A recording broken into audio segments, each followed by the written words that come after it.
अभिवादये अहमस्मि लता। अत्र भवतां स्वागतम् एतस्मिन् डीडी न्यूज़ वार्ताप्रसारणे। अथ प्रमुखाः वार्ताः। वक्फ संशोधन विधि विषये शीर्ष न्यायालये अद्य पुनः भवेत् वादश्रवणम्।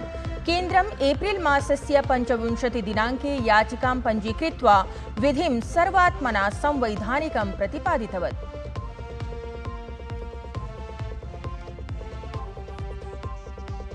वित्तमन्त्रिपदासीना निर्मला सीतारमणः इटली देशस्य एडीबी इत्येतस्य वार्षिकोपवेशने सहभागितां समाचरेत्।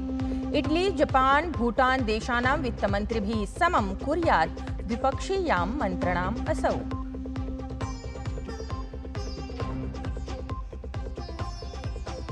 एतद्वर्षीयस्य वेव्स् शिखरसम्मेलनस्य समापनं गतदिने। एआई इत्येतस्य जनसञ्चार वैश्वीकरणसदृशेषु महत्त्वपूर्णविषयेषु सम्पन्ना चर्चा। 90 देशानां 10,000-प्रतिनिधिभिः कृतः प्रतिभागः।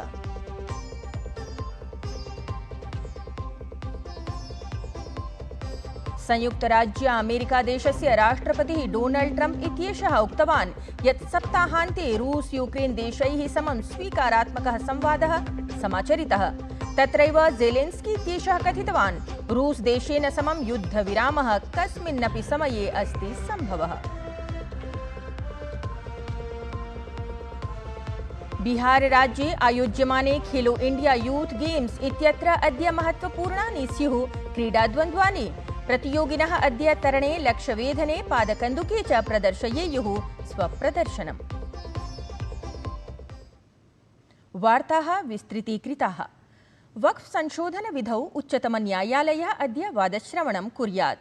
अतः प्राक् एप्रिल मासस्य 17 दिनाङ्के न्यायालयेन केन्द्राय प्रत्युत्तरं कर्तुं 7 दिवसानां कालः प्रदत्तः आसीत्। सहैव आगामि वादश्रवणं यावत् वक्फ बोर्ड इत्येतस्य नवीननियुक्तिषु प्रतिबन्धः कृतः आसीत्। उच्चतमन्यायालयेन केन्द्राय प्रत्युत्तरम् आगन्तुं यावत् वक्फ घोषित सम्पत्तौ यथास्थितिं कर्तुम् उक्तम् आसीत्। केन्द्रेण एप्रिल मासस्य 25 दिनाङ्के न्यायालये उक्तमासीत् यत् अयं विधिः पूर्णतः संवैधानिकः अस्ति, संसदा च अभ्युपगतः, अत एव एतस्मिन् प्रतिबन्धः न स्यात्। वित्तमन्त्रिपदासीना निर्मला सीतारमणः इटली देशे एशियाई विकास बैंक इत्येतस्य 58तमे वार्षिकोपवेशने प्रतिभागं कुर्यात्। मे मासस्य 7 दिनाङ्कं यावत् आयोज्यमाने एतस्मिन् उपवेशने सा भारतीयप्रतिनिधिमण्डलस्य नेतृत्वं करिष्यति। इटली, जपान, भूटान देशानां वित्तमन्त्रिभिः सह असौ द्विपक्षीयां मन्त्रणां कुर्यात्। उपराष्ट्रपतिः जगदीप धनखडवर्यः अद्य कर्णाटकराज्यस्य यात्रायै गच्छेत्। एतदवसरे असौ राज्यस्य उत्तरवर्ति कन्नड जनपदे सिरसी इत्यत्र वानिकी महाविद्यालयस्य यात्रां कुर्यात्। असौ महाविद्यालये शिक्षकाणां, छात्राणां च मार्गदर्शनमपि कुर्यात्। रक्षामन्त्री राजनाथ सिंहः अद्य नवदिल्ल्यां जपान देशस्य रक्षामन्त्रिणा जनरल नकातानी इत्यनेन समं द्विपक्षीयां मन्त्रणां कुर्यात्। अत्रान्तरे पक्षद्वयं वर्तमानक्षेत्रीयान्ताराष्ट्रियसुरक्षास्थितेः समीक्षां समाचर्य द्विपक्षीयरक्षासहयोगसमेधनाय चर्चां कुर्यात्। अवधेयं यत् हिन्द-प्रशान्तक्षेत्रस्य शान्तिसुरक्षा-स्थिरता-प्रकरणम् आलक्ष्य समन्वितदृष्टिकोणदृष्ट्या एतदुपवेशनं महत्त्वपूर्णं कथ्यते। विदेशमन्त्री डॉक्टर एस जयशंकरः गतदिने दिल्ल्याम् आयोजिते ऐषमः आर्कटिक सर्किल इंडिया फोरम इत्येतं मञ्चं सम्बोधितवान्। अत्रान्तरे असौ आर्कटिक सर्किल इंडिया फोरम इत्यत्र नॉर्डिक देशैः समं भारतस्य समेधमाने सम्बन्धविषये सविस्तरं चर्चां कृतवान्। विदेशमन्त्री उक्तवान् यत् अस्माकं पार्श्वे आर्कटिक विषये सक्रियतया शोधसहभागिता कुर्वन्तः 25 विश्वविद्यालयाः सन्ति। एतदेव नॉर्डिक देशैः समम् अस्माकं गहनसहभागितायाः कारणमस्ति। A different range of partners in different domains, and one very important domain is resources. So that is why a Russia, an Australia, a Brazil, an Indonesia, Africa. These are important for us. We have about 25 universities actively connected with research or some kind of policy making on the Arctic. It is one of the drivers of our intensive engagement with the Nordics. Mumbai महानगरे एतद्वर्षीयस्य चतुर्दिवसीयस्य waves इति शिखरसम्मेलनस्य अन्तिमो दिवसः आसीत्। एतस्य सम्मेलनस्य मुख्यमुद्देश्यं जनसञ्चार मनोरञ्जन जगते एकत्र सहैव मञ्चप्रदानमस्ति। एतस्मिन् शिखरसम्मेलने देशस्य दूरसुदूरतः प्रतिभा समागमः अभूत्। ते सर्वे स्वां स्वां अभिख्यां कलां प्रदर्शितवन्तः। एतस्मिन् अवसरे अस्माकं डीडी न्यूज़ वाहिन्या creation India championship challenge boards iView इत्येतस्य विजेतृभिः समं संवादः साधितः। मैं यहाँ आया, यहाँ मुझे नए नए डायरेक्टर, बड़े बड़े लोग मिल रहे हैं। इतने डायरेक्टर कुछ प्रोडक्शन हाउस इंडोनेशिया से आए हैं, कुछ कहीं से आए हैं, तो उनके साथ बात हुई तो बहुत अच्छा लगा। मतलब मुझे इतना बड़ा प्लेटफॉर्म मिला है जो वेव्स ने जो यहाँ पे दिया है, इतनी एरिया जो मुझे मिला है। लोग पूछ रहे हैं कि आपने यहाँ कितना पे किया है, मतलब इस स्टेज के लिए। हमने कहा ये हमको वेव से मिला है हमको। नोएडा STF इत्याख्येन विशिष्टान्वेषणबलेन नीट UG इत्येतस्यां परीक्षायाम् उत्तीर्णता श्वासन भ्रष्टाचार प्रकरणेन सम्बद्धस्य समूहस्य 3 आरोपिणः निगडिताः। एतान् आरोपिणः विरुध्य नोएडा स्थले स्थिते कार्यालये भ्रष्टाचारारोपः अस्ति। आरोपिभ्यः 10 दूरभाषयन्त्राणि, छात्राणां विवरणम् अथ कारयन्त्रम् अधिगतानि सन्ति। ऋतुकालिकस्य वातावरणस्य आपचित्युपचित्योः मध्ये राजधानीवासिनः एतस्मिन् सप्ताहे अत्युष्णतां नानुभवेयुरित्येवं ऋतुविभागेन अनुमीयते। तदनुसारेण आगामि 4 दिनानि यावत् वर्षाः सम्भवन्ति। एतद्विभागेन झञ्झावात वर्षापरापीतवर्णसञ्चेतना प्रवर्तिता अस्ति। सहैव वर्तमाने देहल्या अधिकतमं तापमानमपि सामान्यतः अधः सम्भाव्यते। ऋतुविभागस्य अनुमानमस्ति यत् सोमवासरे देहल्याम् आदिनं मेघाः तिष्ठेयुः।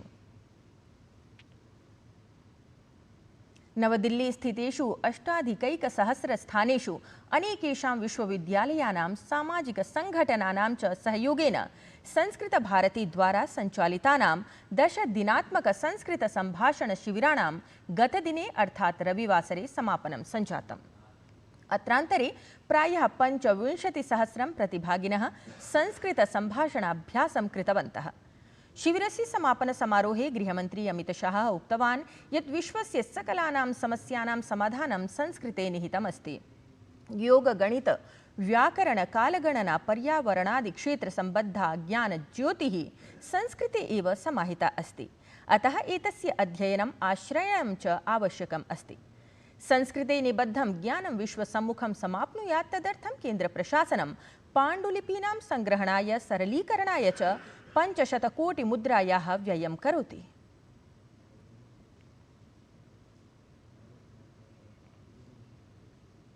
भारत के अधिकतर भाषाओं की मां संस्कृत है, संस्कृत उसकी जननी।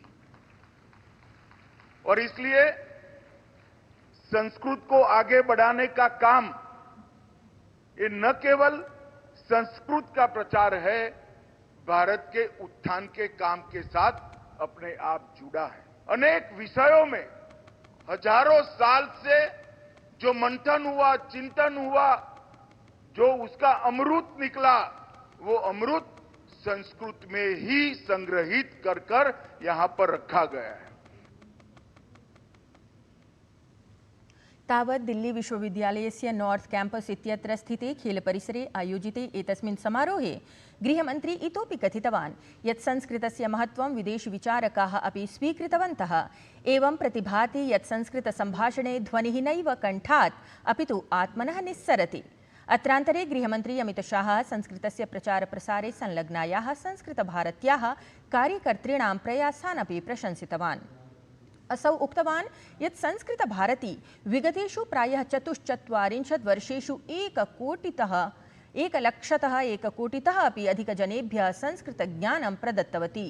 अनया संस्थया संस्कृतस्य लक्षाधिकशिक्षकाः सज्जीकृताः सन्ति। अवधेयं यत् संस्कृतसम्भाषणशिबिरस्य समापनसमारोहे एतस्मिन् विशिष्टातिथित्वेन दिल्ल्याः मुख्यमन्त्रिपदासीना रेखा गुप्ता, संस्कृतभारत्याः अखिलभारतीयसङ्घटनमन्त्री जयप्रकाशः अथ अन्ये अपि वरिष्ठाः गणमान्याः जनाः उपस्थिताः आसन्। भारतमण्डपम् इत्यत्र आयोजिते संस्कृति जागरण महोत्सवे रक्षामन्त्री राजनाथ सिंहः जम्मूकश्मीरस्य पहलगाम आतङ्क्याक्रमणं निन्दितवान्। सः स्पष्टमुक्तवान् यत् एतत् पाकिस्तानस्य कायरतापूर्णं कृत्यमस्ति यद्धि देशः कदापि न विस्मरिष्यति। अथापि असौ उक्तवान् यत् यथा देशः इच्छति तथैव तस्मै प्रत्युत्तरं दास्यते। भारतस्य प्रधानमन्त्रिणे नरेन्द्र मोदिनी तादृशी क्षमता अस्ति। सः जानाति यत् कदा कथं च निर्णयः ग्राह्यः। कार्यक्रमे रक्षामन्त्री देशस्य सांस्कृतिकरिक्थस्य सनातनधर्मस्य च महत्तां सविशेषं प्रतिपादितवान्। सः उक्तवान् यत् सन्त सुधांशु महाराज वर्यतुल्याः तपस्विनः देशस्य संस्कृतिं संरक्षणाय महत् कार्यं कुर्वन्ति। रक्षामन्त्री इतोपि उक्तवान् यत् सन्त समुदायः समाजं जीवितुं सत्प्रेरणामदात् यद्धि अद्य तनावपूर्णयुगे अत्यन्तम् आवश्यकम् अस्ति। वीरभूमिवासिभिः सन्तसमुदायः तपश्चरति चेत् यथा कालं खड्गप्रहारेण अपि देशं रक्षति।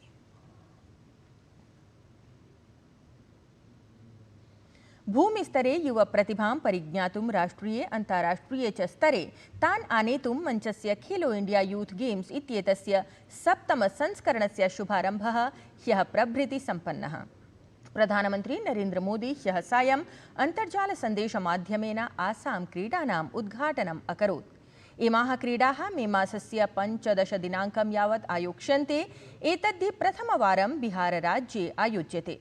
आसाम आयोजनं बिहारराज्यस्य पञ्चनगरेषु पटना, गया, भागलपुर, बेगूसराय, राजगिर इत्येतेषु सम्पत्स्यते। तत्रैव काश्चन क्रीडाः दिल्ल्यामपि आयोक्ष्यन्ते। एतद्धि वार्तासंस्करणम् अधुना सम्पद्यते। अभिनववार्ताभिः सह पुनः उपस्थास्यामः। तावत् मङ्गलं भूयात्।